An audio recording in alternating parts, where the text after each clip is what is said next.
What can I do to improve my puffy eyes and wrinkles? I'm only 22. I'm 22 and I always look very tired, and I get severe lines when I smile. My eye bags are puffy and look like I didn't sleep well. A doctor suggested 10 units of Botox under the eyes, but won't that make the bags even more prominent? Thank you for your question. You're 22 years old and you submitted two very good photos, one with the eye at rest and one with activity where you're demonstrating that there are lines that you describe as severe.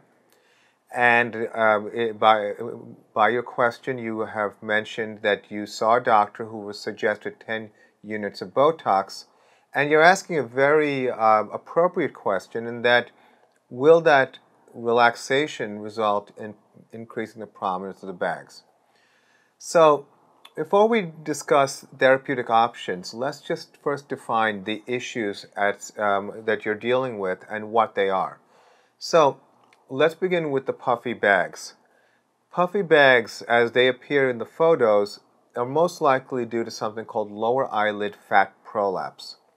Lower eyelid fat prolapse tends to be a genetic trait, and although in many cases increases with aging, certainly in a 22-year-old, it's not age-related, it's usually genetics. We've had patients in our practice as young as 14 years old who had tremendous bags, and I've done surgery to help them.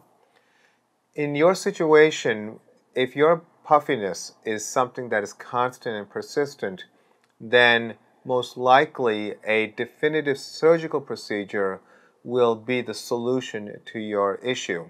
I always tell patients who come in who have puffiness intermittently. In other words, they have good days and not so good days. And I always tell them that if you have more not so good days, then most likely that puffiness is persisting and has pushed forward enough that you're ready to have a procedure. And unfortunately, a lot of people try to camouflage bags like this beyond a certain threshold with fillers, and they get themselves in all kinds of problems. So understanding that what you have is called lower eyelid fat prolapse, and that you can observe how much they are prominent and how much they dominate the appearance of your face before you're ready to move forward with what I would suggest is a more definitive solution of lower eyelid blepharoplasty. As far as the question about the wrinkles and the use of Botox, I can completely understand your hesitation. In my practice, I'm very hesitant to start people in their early 20s on Botox, Dysport, or any other neurotoxins because we want to first look at what is causing the lines to be this significant. When you're younger, your skin is as thick as it ever will be. And the factors that I always ask about include that could accelerate aging are basically two significant ones. One is sun exposure. If you're spending a lot of time in the sun or you're using tanning beds and things like that, it is highly likely you are photoaging your skin and you're impacting on the quality of the skin. And the quality meaning the thickness. Aging causes skin to become thinner. You lose collagen, you lose blood supply, it's just the quality diminishes. That's why we refer to sun exposure as photoaging.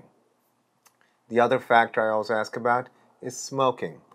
I think there are few things that can be as damaging to the body, your health, and to your skin as smoking. Smoking generates carbon monoxide, which literally chokes the oxygen away from your skin.